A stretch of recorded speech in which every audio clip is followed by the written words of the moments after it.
Are you a lifelong fan of General Hospital? Are you a new fan who wants to know more about the history of the show? Do you enjoy talking about the show with others? Do you find yourself yelling at the TV? Is your self-care an hour a day in Port Charles? If so, we invite you to join hosts Amanda Kimmel and Shannon Coach at the place where all the hidden conversations take place and secrets are revealed. Meet us at Pier 54, the podcast. Hi. Hi. Welcome to the Port Charles 411, all about Elizabeth Weber. We've been waiting for this one. I know, because she just celebrated her 22nd year, 23rd year? Okay, don't tell on me the that, show. because I swear she's still like 25 and I I'm know. the same age as her in my head. She's still 15, 16 when she came on the show. You know, I mean, I don't think that... I'll let her age a little bit just because I feel like she couldn't have had 3 kids and I couldn't have had 4 in that amount of time. But true. Very true. I don't want to make her any older than 25, so she can't be on the show 22 years. Okay. Fair enough. Oh my gosh. So Liz was on pre-kids for both of us. Yes. There's not very many people left on the show that was pre-kids for us. Nope. She's one of our last pre-kids people. Yes. So this is going to be a 2-part series because she's been on for so long. We are just automatically going to cut it into 2. So we're going to do like 10 years, the first 10 years. Ish. However it breaks out. I don't think it's exactly 10 years, but it's close. Yeah. So Amanda's going to get us started today. All right. I didn't want to go into all of her background stuff because I feel between us doing the whole Weber family before. Which was the April 25th episode. If you need your background on the Weber family, I looked it up just to make sure. Yeah, I didn't know that. Go back and listen. We've also done the Hardys and the Baldwins. There you go. So I didn't feel like we needed to get into all of her stuff. Nope. But I will tell you like how she came to Port Charles. On a more personal like actress note, in January of 2011, they tried to write Elizabeth out and said they were done with her and they were going to make her storyline show her leaving. And all of the fans protested so much that they kept her. So that is how we have our Elizabeth. Did they say what the storyline was that was going to be her end? It doesn't. It said that she had been let go and that her exit would be storyline dictated. And then after much fan protest, only after a month after that original announcement, they released another statement saying that she would retain her role on the show. And then they went on to make the comment about how, like, we always get upset when someone's leaving, but then it dies down within a couple of days. And this was something the fans would not let go of. So they had to keep her. Which is awesome. I mean... And that was pre-social media, really. That was 2011. Yeah. Which, I mean, we had social media, but by no means not the way where we are now. today. Right. You know, I was playing Farmville in 2011. That's what you did for Facebook, right? You didn't use it for... I guess I did belong then. I was going to say, I don't even know that I belonged to Facebook then, but I did. Do you have some corn you have to go harvest? I don't. I never played that game. I refused. Oh, it was addicting. It was bad. No, the only game I've ever played is Candy Crush. Never done that. Oh, see, that is addicting, in my opinion. I've done Disney Blitz emoji, and then I had to remove it from my phone because... Yeah, it's the same concept. Yep, exactly. Yep. So, anyway, I just thought that was interesting that us as the fans refused to let her go, and I'm glad that they listened because Liz is one of my favorites. Okay, so Liz came to us from Boulder, Colorado, with her parents and older sister, Sarah Weber. While growing up in Boulder, Elizabeth said she never received much attention, or as much attention as her sister. And so she rebelled and got in trouble as a means of getting attention. Mm-hmm. And then her parents ended up moving to, I can't say it. Sarajevo. I want to make it Jarvo. I mess it up. I know I do. So thanks. To work as doctors there, leaving Elizabeth no choice but to live with her grandma. So that's how we got her. And we talked about this a little while ago. Because it was her anniversary of her entrance was her sitting on the front porch swing smoking a cigarette as Sarah walked up. Right. I still see it in my head. Because she was such a bad girl. She was. And we didn't have bad girl. Not younger. Yeah, right. There were no bad girl teens at that point. No. Everyone, like Emily was around and she was perfect. Right. And when Sarah came on, she was perfect. Yep. Because she came on a couple weeks before Liz, right? Yeah, she was on first. Yeah. Yep. So... yes, it was shocking to see Liz with her cigarette. But her storyline develops more whenever she wants to hook up with Lucky. That's where it gets into it. So it says, I went from General Hospital Fandom. Okay. If you want to see where I'm coming from. Not going to word it exactly read it exactly word for word, but the basic points of it. When Elizabeth initially arrived in Port Charles, she was a rebel, as soon developed a crush on Lucky Spencer, but Lucky had a crush on her sister Sarah, who had a crush on Lucky's brother Nicholas. They were already into this triangle, not even a triangle, squares at that point. Elizabeth did continue to pursue Lucky despite his crush on Sarah. She went so far to invite him to the Valentine's Day dance at school. Elizabeth's life changed forever the night of the school Valentine's Day dance. Walking through the park on her way home, Elizabeth was attacked from behind by a stranger and violently raped. Not that we want to see rape scenes, but that was the best handling of a rape scene ever. They just showed recently right when they were talking the flashbacks of it, and oh my god, when did they do the flashbacks? It was for something because they showed it. It was because Elizabeth wound up talking about it. What was that? What was that for? I know, my brain just went completely blank there. Was it Gail's reading of Gail's will? Was that it? Was it during the scavenger hunt thing? I think it was. Oh, right, because we talked about seeing all the different older rooms and how they've changed now. I could be totally wrong, but I'm pretty sure that now that you say that. But yeah, in my mind, like I can see it, but I couldn't picture where it was. No, but we talked about this before. They did an amazing job bringing the awareness, and I believe that it was like one of the first times that they actually did like the rape kit and everything on TV or something. Mm-hmm.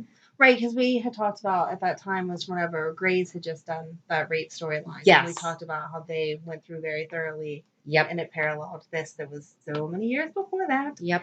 Anyway, back to the point. It was Lucky who became a pillar of support and helped her in her quest to find and identify her rapist. At one point, she traced down the wrong man and accidentally stabbed Lucky in her attempt to seek justice. Lucky forgave her, and he teamed up with Nicholas to rescue Elizabeth and Emily after the man that had raped Elizabeth held both young women at gunpoint. By this time, Elizabeth and Lucky realized that they were deeply in love with each other and set their sights on a future together.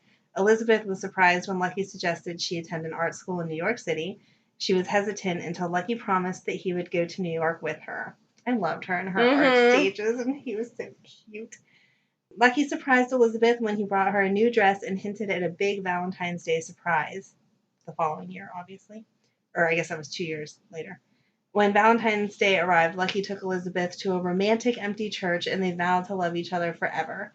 In April 1999, Liz was grief-stricken when Lucky was presumed dead after his apartment caught fire. In the months ahead, Liz became close friends with Jason Morgan, who helped her deal with the loss of her first love. I never realized how young they were in that church. I didn't either. I thought they actually got married then. Yeah, I guess that was just the promises, but they were really young for that. Aww. In 2000, Luke and Laura discovered that Lucky was alive. He had been held captive by Helena Cassadine and brainwashed into believing that he did not love Elizabeth. Lucky pretended to love Elizabeth because he still cared about her happiness, and they became engaged. The wedding was called off after she realized this. Elizabeth moved on and quickly fell in love and married Rick Lansing. We talked about that before, too. That was, like, super fast. And there's a difference between marrying someone who is your age and marrying someone that is significantly older than you in a minute. Yes. Quickly. That should be, like, highlighted. That wasn't Jonathan Jackson, was it? It doesn't tell me in my story. Okay. I don't think it was. We're so going to have to do a recap on Lucky because we talk about him way too much. We might be a little in love, but that's okay. Just a bit.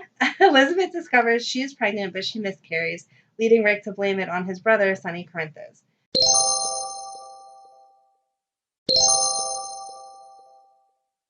Elizabeth divorces Rick after she discovers he was planning on stealing Sonny and Carly Corinthos' unborn child, which we also talked about that. That was an awesome scene, too. When Elizabeth is blinded temporarily, I did not like the way that they worded this, because it says blinded temporarily, and I was thinking, when did she go blind? She didn't go blind. The power went out. So, if you happen to read this on your own, do not be confused like I was. Yes, the power went out. She was scared to be alone because they had just been in the catacombs and heard all these spooky noises. Yeah. And so she's like, no, Xander, please don't leave me. And he stays, and they end up hooking up. I actually YouTubed that because I was like, When did she go blind? Blinded. No, power went out. Big difference. There is a huge difference. There is. Xander died soon after that, so Rick agrees to raise the child as his own, and the couple renew their vows, but she divorces him after she notices his obsession with Sunny. I feel like it wasn't that she hadn't noticed it before, she just chose She just realized that it was never going away. Exactly. That he was a little cray-cray when it came to his brother. Mm-hmm. In 2005, Lucky and Elizabeth began their romance again. Elizabeth was now a nurse at General Hospital and had her son, Cameron Weber, fathered by Xander Smith. Before Lucky and Elizabeth married, Elizabeth chose to become a surrogate mother for Jasper and Courtney Jacks. Lucky did not approve and took a break from their relationship. I don't feel like you could take a break from a relationship on that either. And she could have consulted him before she... I think that was more of the thing, is that... I feel like if you were going to be a surrogate for someone, you would talk that over with your significant other Maybe. first. But anyway, after a car accident, Elizabeth miscarried. Lucky helped her through her pain, and they began a rocky marriage. Elizabeth was kidnapped by Manny Ruiz in 2006, and Jason rescued her once again. In 2006, Lucky became addicted to painkillers and began an affair with Maxie Jones, his pill supplier. We totally need to do that, too, because that was such a good storyline also. Elizabeth discovered Lucky's infidelity, sought comfort from Jason Morgan, and became pregnant. Lucky, believing the baby was his, went to rehab while he and Elizabeth divorced. A paternity test revealed that Jason fathered her unborn child. Elizabeth kept the truth a secret to protect the child from Jason's dangerous lifestyle and to keep Lucky from suffering devastation that she believed would cause him to relapse. After Lucky completed rehab, Elizabeth remarried him. In May 2007, Elizabeth gave birth to another son, Jacob Martin Spencer. Emily Quartermain, who was Elizabeth's best friend and Jake's godmother. Emily knew that Jason was Jake's dad, and she also knew that Jake was her nephew. Well, obviously. When Jake is kidnapped, Lucky blames Elizabeth, thinking that she harmed the boy. Jason is the only one who believes her when she says she didn't. While Jake is missing, Elizabeth is tormented by Sam McCall, and it is later revealed that Sam saw the kidnapping and kept quiet about it. Jason finds Jake and returns him to Elizabeth. Lucky is bitter and has Jason arrested. Lucky and Elizabeth's marriage is strained. Knowing that Sam wants to seduce him, Lucky takes a job as her bodyguard. I forgot that too. Yeah, payback. Yeah. Yep. On the day Jason admits to love Elizabeth, Sam hires men from her TV studio set to threaten Elizabeth and her boys in the park. Jason thinks it's best if no one knows he is Jake's father. Sam and Lucky begin an affair to get back at Jason and Elizabeth. Elizabeth and Lucky divorce again. In November 2007, during the black and white ball, Lucky discovered the truth about Jake's paternity and agreed to keep the paternity a secret to protect Jake. At Emily Quartermain's death and funeral, saddest time ever, I know, Jason and Elizabeth began a brief secret relationship. They became engaged, but Jason later decided that his job was too dangerous for Elizabeth and her children, and he called off their relationship. Elizabeth decided to fight to be in Jason's life, but he was adamant that he could not give her what she deserves. Jason invited Elizabeth to go with him to Italy, but after he witnessed the shooting of Sunny's fiancée, Kate Howard, Jason once again feared for Elizabeth's safety and tried to use this incident to scare her off into abandoning the relationship with him. Okay, so with that, that's the first 10 years of Elizabeth Weber being on General Hospital. Like we said earlier, it is going to be a two-parter because there's quite a lot to talk about, even though that seemed to go pretty quick. I can't believe that's 10 years. I know. Even looking at it. I mean, a lot of the storyline was that initial square of Elizabeth and Emily and Lucky and Nicholas and just their teenage shenanigans. Right. That was the best characters up until having Jocelyn and them back now. Yeah. Those were the only characters that you saw actually be teenagers. Yes. And do just teenage things. Be excited about dances. But Robin was by herself. Robin was by herself with no other like real friends, and then she got involved with Stone. Right. And then her whole life revolved around him. Not saying that that doesn't happen as a teenage girl, but obviously those were extreme circumstances with his illness and him working for a mob boss.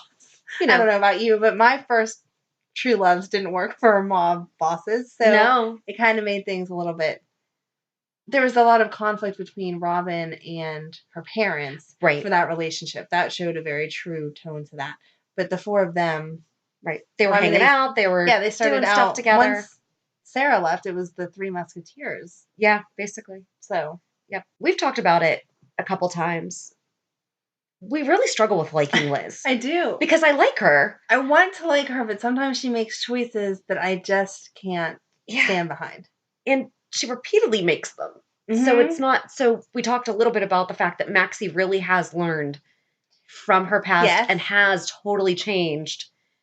I agree. The way that she... Except for the way that she's ignoring the red flags with Peter. Well, that's something new, though. That is. She had done really well oblivious. Growing up from her mistakes. Yes. And she doesn't make her decisions from the same place that she used to make her decisions from. Mm-hmm. Liz hasn't gotten there yet. No. Even though she might progress, she's still, when it comes back, and we're seeing it right now with this Franco stuff, when it comes back to it, she makes really good parenting decisions, which makes me like her. Yes. She feels like a real mom. She does really well with her work stuff, which is great most of the time. But the relationship piece, she's just boy crazy, even though she's way too old. Are you really too old to be boy crazy? Yes. Yes. Once you have kids, you have a responsibility to those kids to make sure that you're not chasing unattainable men around. But I don't think that she's ever... See, I wouldn't say she's boy crazy. Boy crazy for me, she wound up being in relationships with guys. She wasn't like on dating app. Well, I mean, they didn't have dating apps and everything, but she jumped quickly, as the article even says, from Lucky to Rick. Then Jason was always there in the background. She was divorced from Lucky how many times? I just feel like when she wants to be with someone, she invests way too much of herself. So we need Liz to be okay by herself for a little while. Yes. I don't think that's going to happen. I know. I don't want anything to happen to Franco. I want him to come back. Even if Franco leaves, I don't see Liz being alone. Then she'll develop a crush on Lulu's new man, or I don't even know who. Oh. I mean, think about it. Even though she's been alone, she's been a single mom for a really long time. Yeah. She has never not had someone that she was pursuing. Well, it's also a soap opera. That's kind of the thing. But they leave other people alone. We were just talking about it's about time, Michael, to have someone for Bobby. And I know those are, Bobby's older. Bobby's had her scandals. She has. Mm-hmm. I'm not saying that she hasn't. I just mean... I don't know. That's my issue with her. I feel like she's boy crazy. Maybe that's not the exact right description, but she invests too much of herself in unreliable men. So this leads us to us asking you what you think about Liz, because do you struggle with liking her? Do you... And please, we do not want to do the ship wars. Don't say anything nasty. We don't attack characters. We don't attack... We talk about the writing's horrible, and we talk about we don't like some of the decisions, but we never straight attack the character or the actors, because... Right. No, it's definitely not the actress. No. I love her. It's definitely not the way that she's portraying something. No. I just feel like they keep writing her character to be boy crazy, and that's why she's not my favorite. Yeah. She's my favorite love to hate, I guess. It's... Because I do like her. Like, I would be really, really, really sad to see her go. Oh, yeah. But it's almost like Tracy. Yes. Yeah. Couldn't stand 90% of the stuff that Tracy did. Right. But you're right. I mean, she loves those boys more than anything, and there is not a single decision that she makes that she does not think of them first. Right. Truly, even in her boy craziness, I do think that she's always kept the boy's best interest. No? She just does things differently than I would do. Okay. That's all. Okay. Fair enough.